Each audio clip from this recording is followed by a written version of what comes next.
Good morning. Thanks for being here. This is Unit 3 of Appreciation for a System in the IQI Academy for Leadership Fundamentals. And of course, we're always here to learn to have fun and to make a difference. And speaking of fun, remember next week we have a week off. We have a break in our unit. We resume on Monday, the 24th. We're going to be doing our foam ball experiment. So please have the materials I sent you. I think I sent you just the foam ball and some Post-its. You are well. Bring a pad if you want to have more, and a Sharpie to write on. Not a pen or a pencil. Please make it a Sharpie, because I'm going to ask you to take pictures of what you're writing, and it's a lot easier to see the image. Okay. Morning, Danny. We're just getting started here. This is a reminder that next week we have a break, and then we resume on the 24th, and we'll be doing our foam ball experiment. And so we want to make sure that you have your materials with you on that Monday morning. And then also, you can invite 1 to 3 guests. It's something that they can do with you while we're doing it throughout all the different offices. And my request is, please manage your life so you'll be able to fully participate.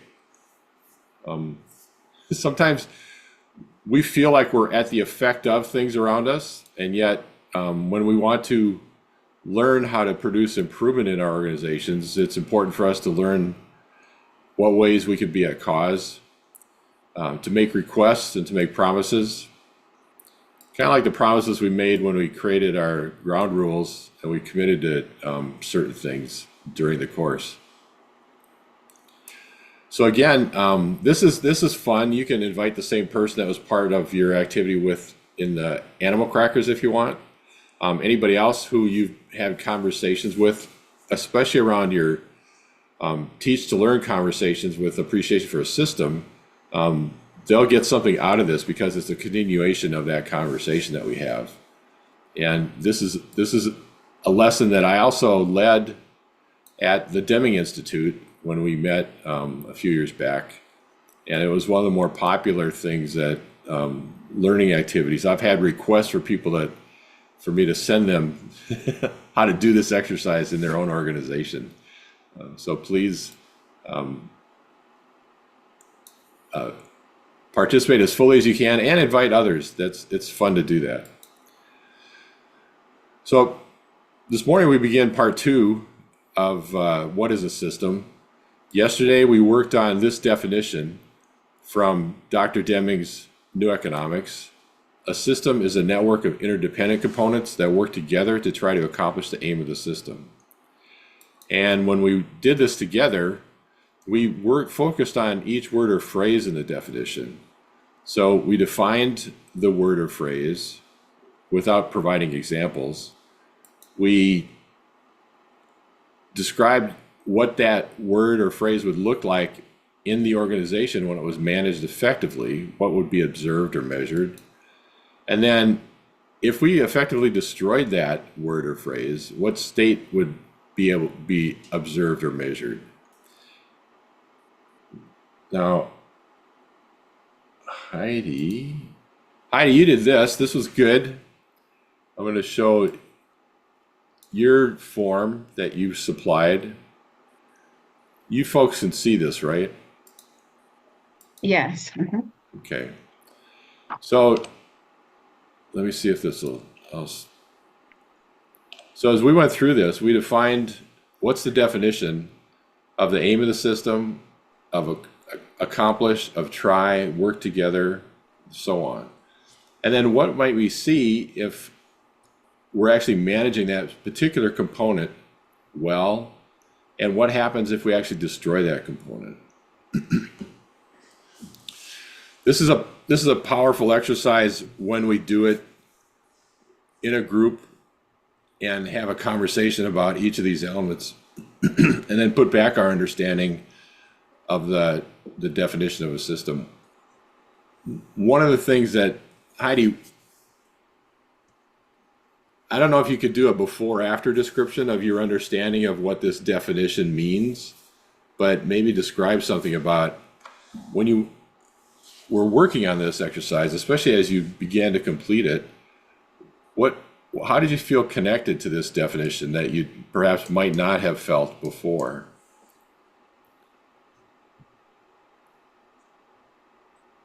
Well, by working together with the others too, I felt like we were accomplishing it together, Mm-hmm. and looking at each detail. You think about things differently than just, reading the definition. Yeah, it's much different because we read the definition of the book, we kind of breeze right over it, and we think, "Oh, that's interesting," but we don't think about the implications of what that is. And it's a very important thing for us to be paying attention to. Let me, I'm going to bring up that you saw me working on this document. So here's other examples of things that one might see as we do this. And again, like Danny, this is for you. It's not the same reading somebody else doing it. This is one of those where if we don't do it ourselves, we don't have the same learning that occurs. So, and these aren't right or wrong answers. These are just examples of things that people could see or produce as far as their response. So, we, just like in a dictionary, there's multiple definitions of a word. And so we could say any one of these types of things, or we could list more than one. It's not inappropriate to do that in our form. And then this is a variety of things. One of the things I did is I generated it based on multiple types of organizations. What might we see in this type of organization when this is happening? And so this list comes from a standard list that I have of organizations that if I want to explore examples. But we would see things like if we're managing the aim of the system well, we see alignment between organizational goals and department objectives as an example. Or the organization is increasing their customer satisfaction and financial stability. Or we're also developing groundbreaking methods to produce results that we're focused on. If we see something if we're destroying that, if we decided to go out and say we want to destroy the aim of the system, that's kind of what you look at when you look at this column here. If we want to undo it, what do we see if somebody's undone that? Well, the organization is experiencing a lack of direction or purpose. We're failing to deliver public services.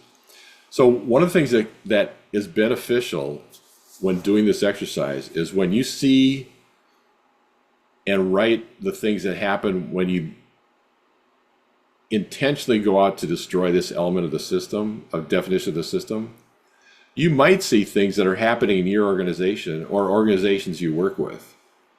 Now, people don't intentionally say, I'm out to destroy the aim of the system, or perhaps I'm out to destroy try, So, for instance, organization stagnating due to lack of innovation or experimentation. So do we see experimentation in our organizations? Are we attempting new approaches? Are we being slow to adopt new technologies? So there's a variety of things that happen if we say, oh, you know what? Maybe we're not making an effort to do these things. And it's as if we're managing it in a way so that we do not make that effort. And so it's a very helpful way to explore how are we relating to our organization as a system, and are we working to have it function well as a system, or are we working or managing it in a way that we destroy it? Working together, if we want to work together, we see a collaborative work environment with open communication. This is one that Heidi, you just expressed that. That's great to work with each other and collaborate, and you feel like you're achieving something together. And that's a powerful effect on being able to make progress towards our aims. Cross-functional teams work together to solve complex organizational challenges. So this is one of those things where we look at work together. That means not just within our own departments, but across the departments. And I think many of us in the course in this academy have talked about working with people in other departments and how that's contributed to the project work that you're doing. And then things like this is, if we want to destroy working together, we have silos. We don't really cooperate. Sometimes there's duplicate effort because we don't coordinate well, or we're missing opportunities to work together, and maybe there's poor communication and misaligned goals, things like that. So these are things that are worthwhile, but I don't want you to replicate these. That's why I didn't share this list with you. What's important is your own exploration of this definition, because an understanding of this definition comes when we actually work through this, and as a group or even as an individual, we work through it. So, and again, when we answer item 3, we want to avoid saying, well, we're only seeing the negative of what's in column 2. And that's kind of what we saw. Let me pull this up again. We saw here in this one, we didn't necessarily see a negative, but we saw something that this is what we see when we're not working. This is what we see when it is working. So, for instance, efficient communication and coordination. We didn't say we don't see communication, we don't see coordination. We said, oh, there's something else happening here when we're mismanaging this element of the definition of a system. Now, one of the challenges we run into with anything like this is when we fragment things, sometimes we lose what's important about how they work, the definition works together. So that's an important aspect of thinking about this. But learning the definition of a system this way is much different than you probably read it as you're going through the new economics, and it never occurred for you to explore it in this fashion. Well, what does this word mean? What does it mean when we manage around this word? You just breezed right by it, just like you did most items in the book. And so this is a way for us this is a very, very important thing, because it actually leads us to how should we or should we not be managing our organization. And so it's a very powerful definition, and it leads us to things that are very important. So because of that, I'm setting up the next 5 teach learn conversations are going to be about the definition of a system. So, and this is just like with any of our units, please do this with 5 different people. Now you can go back to, if you talk to a couple people already in your teach learn conversations this unit, you can go back to them and work on this. But what you'd like to do is explore the definition of a system with each person and record what management principles you've learned from appreciation for a system and through application of this definition, and what current management practices are perhaps hindering us with those principles. So I've updated the forms that are available online right now. And there's a little radio button box for each form that you can check. So the first one is you're going to check, this is person number 1. Then tomorrow you'll check person number 2, person number 3. So you just, as you go through this, you record this is the first, second, or third. Because one of the things that happens is as you explore something more in depth, you have a different relationship to the definition. Now, the people you're talking with will be brand new to this. I've written the concept on the form, and I've also listed, here's what I learned about these 2 things. So when you write here's the insights I gained, please write about the insights you gained about either A or B. What are the key management principles we learned through application of this definition, or what current management practices hinder the application of system principles?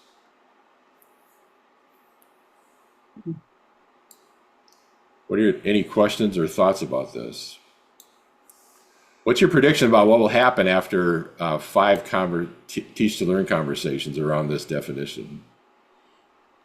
I would hope that I would have a good, solid understanding of the concept. Yes, yep. There'd be certainly a solid understanding and perhaps different than you have today, right?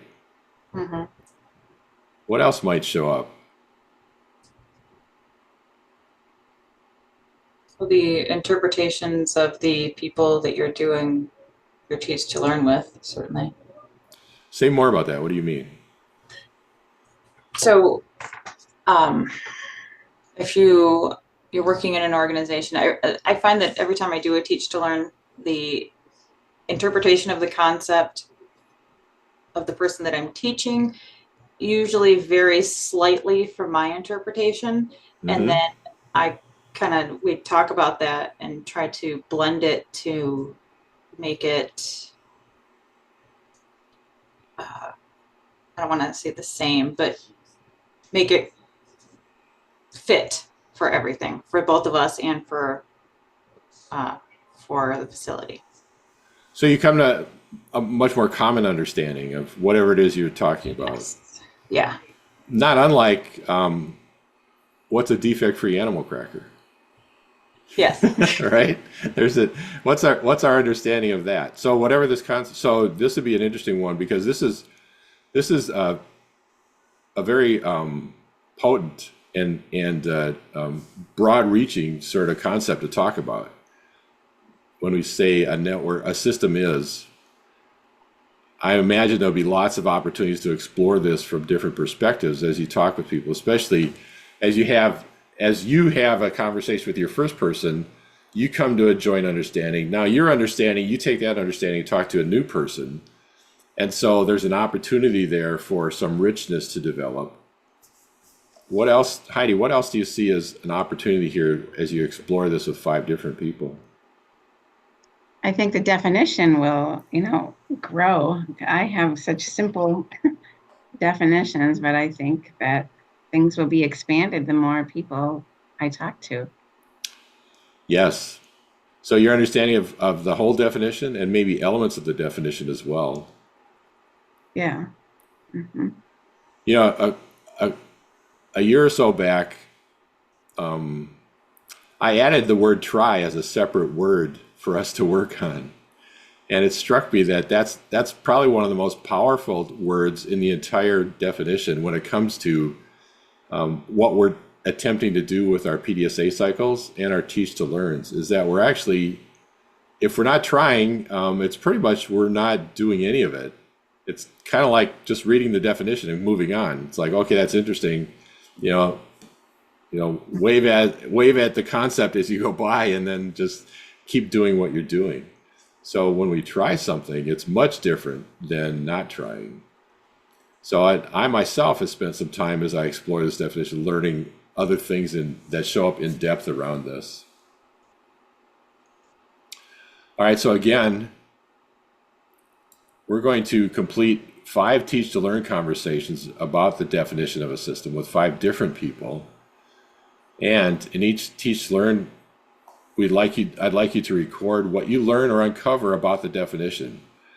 So Danny, you said that you uncover more, you learn more, and you develop a different understanding of each concept. And that's a great way to look at what we're trying to attempt with a series of these on the same definition, because this is so important for us to understand fully.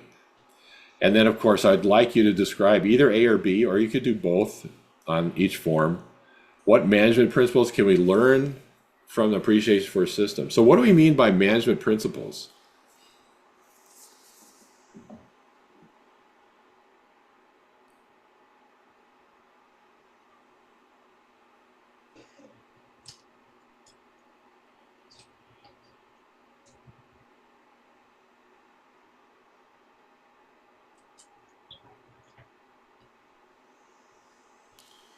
So when your supervisors or managers interact with you, in what ways are you interacted with?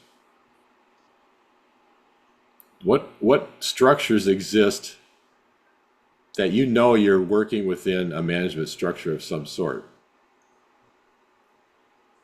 Directives, you know. Right. So when you receive a directive, what's your relationship to the things that are happening with that directive? Does it treat you as a solo performer? Does it treat you as someone that's part of a team, an interdependent group, cross-functional group? Do you have goals that are, when you get a directive, are they set as targets, as goals? When you get a directive, do they reflect, here's how our system is performing? And these are things we're trying to do to learn how to improve our performance? No, they're usually just solo projects. Okay. So which column shows up with solo projects we might look at? What are the things we're doing to manage our organization in a way that either supports or destroys that aspect of the definition of a system? So that's one of the things we look for. Is that's a management method. So when we assign people solo projects, that's much different than collaborative projects, right? Mm-hmm. So then, in fact, this is perfect because our foam ball exercise will have a conversation about solo projects and what's the effect of solo projects in our organization. So if you have anybody around you that works with solo projects, bring them into that exercise, okay? They will get something out of it.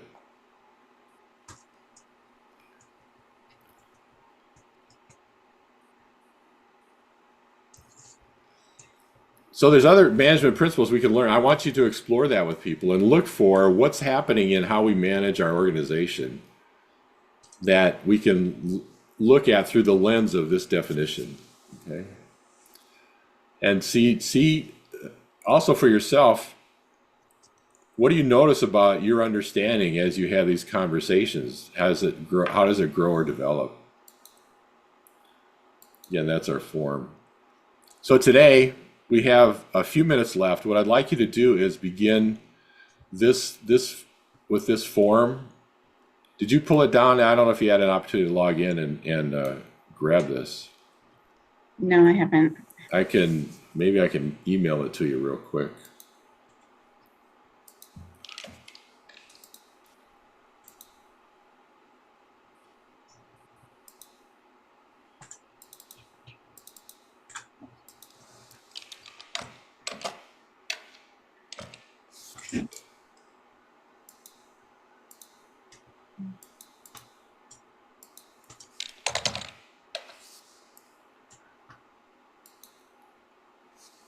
All right, I just sent it.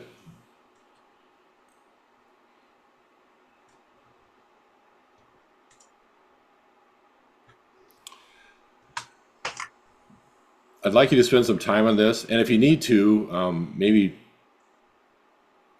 afterwards, but I'd like you to think about what the aim or purpose of my organization is. And this is one where I'm not asking you to go ask other people about it. I'm just asking you to fill out, here's what my understanding is. And then with our customers, who are the groups of people that we serve? Clearly there's our residents. Is there anybody else that you want to include in that? And if you want to expand your definition of types of residents or anything like that, please do. The resources we need, this is any resource that's required to have our organization work. The form is meant to be filled out from the organization perspective, not just your departmental perspective. Okay. Okay. So as your facility serves its customers, does its work, which includes the reporting and auditing and all those other things that occur, what are the resources you need to be able to do that work? And then finally, what are the main services, information, products, or processes we produce?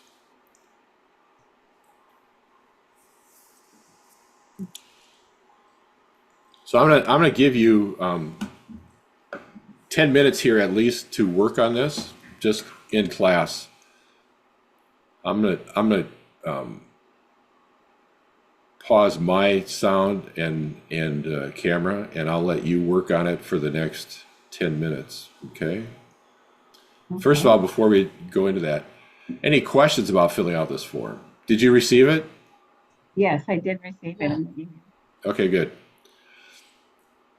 All right, so I'll give you 10 minutes, and then we'll come back together. All right, our 10 minutes is over. How'd you do? Still need to work on it a bit more, but I got it. Well, that's great. So tell me, what sort of things have you written down so far? I had to provide nursing, rehab, and health services support for people needing assistance with their medical services for long-term care. Great. Danny, were you working on your aim as you were writing? The aim or purpose. Yes. So the aim or purpose of our organization is to care for those in need in our community, enrich the lives of those we serve. And that's our official definition. I was trying to come up with my own definition, but it just mirrored the official definition. So Okay. All right, good. All right. Well, sure. Certainly take additional time to complete this form. I'll be looking forward to seeing what you have in it when you submit it later.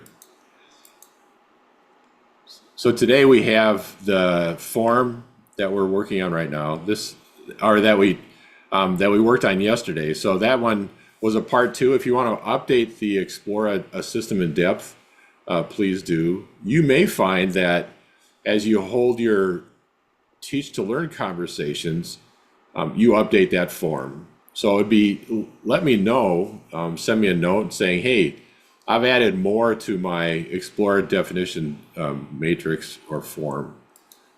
We're also doing the My System, the form you just worked on, and our new Teach to Learn conversations. This is 1 of 5, following our new guidelines. So we're exploring. Go ahead. Are we doing all 5 of those today or throughout the week? Throughout, yeah, just day after day after day. So five sessions in a row. So we have a break. So we'll be doing, today's Wednesday, so Thursday, Friday. So that'll be 3 of them by the time we're done with this week.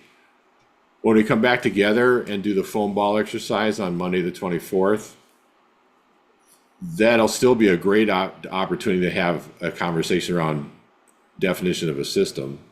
And then the following day. So now through the Tuesday on the week we come back, you'll be doing Teach to Learn conversations 1 through 5. Okay, so not all at once. Did that answer your question? Yeah. Okay, good. All right.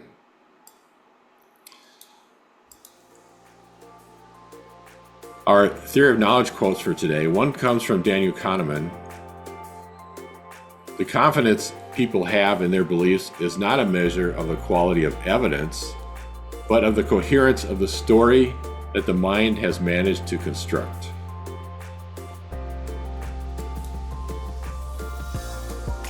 From Dr. Deming, the first step is transformation of the individual. This transformation is discontinuous. It comes from understanding the system of profound knowledge. I appreciate you being here. I appreciate the good work you're doing and the work you're doing to not only learn, but also share what you're learning with those around you. This is an important aspect of your own learning, but also it's beneficial for those that you work with. And I also appreciate the work you're doing on your PDSA cycles. If you have any questions about progress you're making or you want to have a conversation about those things, please let me know. All right, have a great day. I look forward to seeing the results of your series of conversations that you're beginning today about the definition of a system. Thanks again. See you tomorrow. Thank you. Bye.